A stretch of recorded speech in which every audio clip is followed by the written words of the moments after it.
తెలంగాణ రాష్ట్రంలో BRS party అధికారంలోకి వచ్చిన తర్వాత బీఆర్ఎస్లోకి వచ్చిన వాళ్ళు కూడా కొంతమంది బయటికి పోతున్నారు. ఇప్పుడు కడియం శ్రీహరి కానివ్వండి, కేకే కానివ్వండి, కేశవరావు కానివ్వండి, మహేందర్ రెడ్డి కానివ్వండి, ఇట్లా కొంతమంది బయటకు వెళ్తున్నటువంటి సందర్భం కనబడతా ఉంది.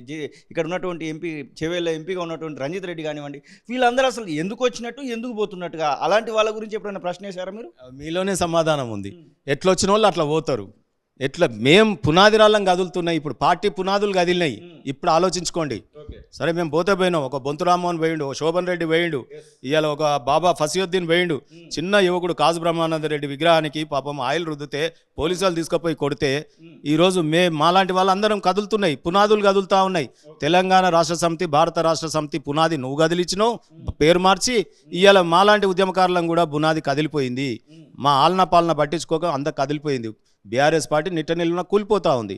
కాబట్టి నేనేమంటున్నానంటే మీరు ఇప్పటికైనా మారండి. కనీసం అందులో పార్టీని నమ్ముకొని ఉన్నటువంటి అనేక మంది ఉద్యమకారులు, బీసీలు ప్రాణత్యాగాలకు వెరవకుండా పోరాటం చేసిన వాళ్ళు మీ పార్టీలో ఉన్నారు. ఇప్పటికీ కూలిపోతుంది, పునాదులు కదులుతున్నాయి అంటున్నారు. నిజంగానే అట్లాంటి పరిస్థితి ఉందా? ఇప్పుడు ఇక్కడ ఉన్నటువంటి ముఖ్యమంత్రిగా ఉన్నటువంటి రేవంత్ రెడ్డి కూడా సేమ్ అదే మాట చాలాసార్లు ప్రస్తావిస్తూ ఉన్నారు.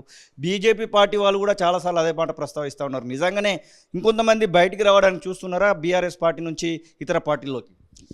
చాలామంది మీరు తెలంగాణ భవన్లో కనుక కెమెరా తీసుకొని ఆ గోడలు కాంపౌండ్ వాళ్ళ చుట్టూ మీరు సైలెంట్గా ఏ కెమెరా లేకుండా నిలబడరు. సామాన్యుడిగా ప్రతి ఒక్క బీఆర్ఎస్ పార్టీ కార్యకర్త ఈరోజు గులుగుతున్నారా లేదా?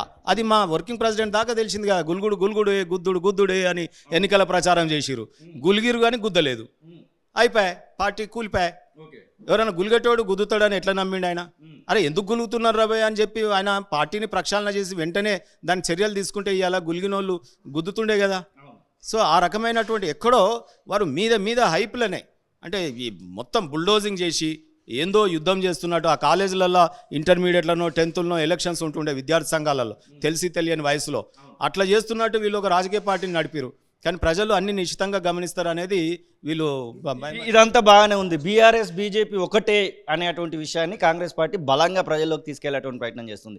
ముఖ్యంగా లిక్కర్ స్కామ్ విషయంలో కవితారాష్ట్రను కూడా రాజకీయ కోణంలోనే చూడాలి, ఇది కేవలం బీఆర్ఎస్ బీజేపీ స్టంట్ మాత్రమే అనేటువంటి మాట చెప్తున్నారు. చాలా రకంగా ఈడీకి సంబంధించినటువంటి, సిబిఐకి సంబంధించినటువంటి ఇటు బీజేపీ బీఆర్ఎస్ ఆగడాల్లో భాగంగానే ఇక్కడికి దించుతున్నారు అనేటువంటి మాట నడుస్తూ ఉంది. నిజంగానే అట్లాంటి పరిస్థితి ఉందా? మిమ్మల్ని కేసీఆర్ లోపలికి పంపించింది అనుకోవచ్చా బీజేపీ వైపు? నేనేమంటున్నానంటే మాలాంటి ఒక అడ్వకేటు ఈ ఒక చట్టసభలలో ప్రాతినిధ్యం దొరకనటువంటి కులాలోళ్ళం, కష్టపడి పైకి రావాలనుకుంటోళ్ళం, నైతిక విలువలతో ఒక ధర్మమైనటువంటి విలువలతో రావాలనుకుంటున్నాం. నేను ఈరోజు కేవలం మీకు చెప్పినాను, ఒక సామాజిక స్పృహతోనే నేను పార్టీ మారినా. మా సామాజిక పరమైనటువంటి అంశం ఈరోజు బీజేపీ ఇక్కడ బీసీలకు టికెట్లు ఇచ్చింది, ఉద్యమకారులకు టికెట్లు ఇచ్చింది. నేను ఉద్యమకారుల వైపు నిల్చున్నా, అంటే కేసీఆర్ గారు ఆ రోజు తెలంగాణ ప్రజల ఆశయాల వైపు నేనున్నా. ఈరోజు ఆ పార్టీ యొక్క ఆశయం మారింది. అవకాశవాదులకు టికెట్లు వాళ్ళు ఇచ్చిరు. ఎటు సైడ్ నేనున్నట్టు, ధర్మం వైపు ఉన్నట్ట, అన్యాయం వైపు ఉన్నట్టు మీరు చెప్పండి శ్రీనివాస్ గారు. ఇప్పుడు ఈటెల రాజేందర్, బూర నరసయ్య గౌడ్ గారు ఉద్యమకారులు, బీసీలు. నేను ఎటువైపు ఉండాలి? అవకాశవాద లక్ష్మారెడ్డి, సునీత, మహేందర్ రెడ్డి వాళ్ళ వైపు ఉండాలా? చెప్పండి, మీరు చెప్పండి. ఏ ఉద్యమం చేసినారని వాళ్ళకి టికెట్లు ఇచ్చిరు మీరు?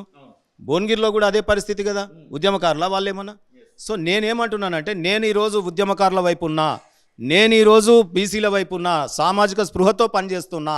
మరి భారత రాష్ట్ర సమితి ఇవాళ కేసీఆర్ గారైనా ఇవాళ కేటీఆర్ గారైనా ఎవరి వైపు ఉన్నారో మీరు చెప్పండి.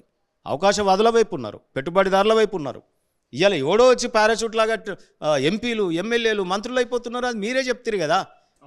పార్టీలు అంటూ మారితే అవకాశాలు రానోడు ఇంకో కొత్త వేదిక తీసుకుంటాడు మాలాంటి వాళ్ళు. కానీ ఇవాళ అవకాశాలు పొందిన వాళ్ళు, ఒక్కొక్క ఇంట్లో 4 పదవులు తీసుకున్న వాళ్ళు పార్టీలు మారిరు. మీరు అనుకున్నటువంటి లక్ష్యం నెరవేరాలంటే బీజేపీ మీకు ఏమైనా సపోర్ట్ చేస్తానేటువంటి, ఎందుకంటే బీసీలలో ఉన్నటువంటి చాలామందిని బీజేపీ ఆదుకుంది. ఇప్పుడు కర్పూరి ఠాకూర్ లాంటి వాళ్ళకు భారతరత్న ఇచ్చినటువంటి సందర్భం కనబడతా ఉంది. చాలా ప్రాంతాలలో మంగలి వాళ్లకు, అలాగే కొంతమందికి ఎంపీలను, రాజ్యసభ ఎంపీలను చేసినటువంటి సందర్భం కనబడతా ఉంది. మీకు అలాంటి ఆప్షన్ ఏమన్నా తెలంగాణ నుంచి ఇస్తామనేటువంటి హామీ బీజేపీ ఏమన్నా ఇచ్చిందా? ఒక్కటి సీను, ఎందుకంటే నీకు ఎంతో స్పృహ జర్నలిస్ట్గా ఉన్నావు కాబట్టి ఇన్ని ఉదాహరణలు చెప్పినావు, అది చాలదా? ఒక జర్నలిస్టు చెప్తా ఉన్నారు బీజేపీ పార్టీ కర్పూర్ ఠాకూర్కి భారతరత్న ఇచ్చిందని, ఒక జర్నలిస్టు చెప్తా ఉన్నాడు, తెలంగాణ జర్నలిస్టు చెప్తా ఉన్నాడు ఇలా నాయి బ్రాహ్మణులకు ఎంపీలు ఇచ్చిందని, ఇవాళ అనేక బీసీ కులాలకు ముఖ్యమంత్రులను ఇవాళ 6-7 మందిని చేసినారని, ఇవాళ దేశ ప్రధానే ఇవాళ బీజేపీ ఒక బీసీని అందించిందని, ఒక ప్రెసిడెంట్ని ఇవాళ ఎస్టీని అందించిందని, సామాన్య మహిళను అందించిందని, ఇక మన దగ్గరికి గవర్నర్ వచ్చిపోయిన ఆమె కూడా మహిళనే కదా, బీసీ మహిళనే కదా, ఆమెని ఏ రకంగా ఇక్కడ ఇబ్బంది పెట్టినారు. ఇవాళ బీజేపీ ఎంత చక్కటి నినాదం తీసుకుంది. ఇవాళ ఇక్కడ లక్ష్మణ్ గారిని పార్లమెంటరీ బోర్డు మెంబర్ చేసింది కదా. ఇవాళ అదే రకంగా తెలంగాణ రాష్ట్రానికి ముఖ్యమంత్రిగా మేము బీసీని పెడతామని బీజేపీ పార్టీ ప్రకటించింది కదా. ఇవాళ చింతన్ బైఠకులని కాయిదాల మీద తీర్మానాలు రాసుకున్న కాంగ్రెస్ ఏమో ఒకటే సామాజిక వర్గమైనటువంటి ముఖ్యమైన పదవులను ఇస్తూ ఉంది అక్కడ ఒకవైపు. ఇవాళ మేము అది చేస్తాం ఇది చేస్తామని మాటలు ఉత్తిత్తి మాటలు చెప్పి మన సామాజికంగా బీసీలను ఎస్సీలను మోసం చేస్తున్నటువంటి భారత రాష్ట్ర సమితి ఒకవైపు ఉంది. ఇవాళ బీజేపీ ఏమో ఈ చేసి చూపిస్తూ ఉంది, చెప్తలేదు కానీ చేసి చూపిస్తూ ఉంది. మరి ఎటువైపు ఉండాలి మీరే చెప్పండి, నాకు సలహా ఇవ్వండి.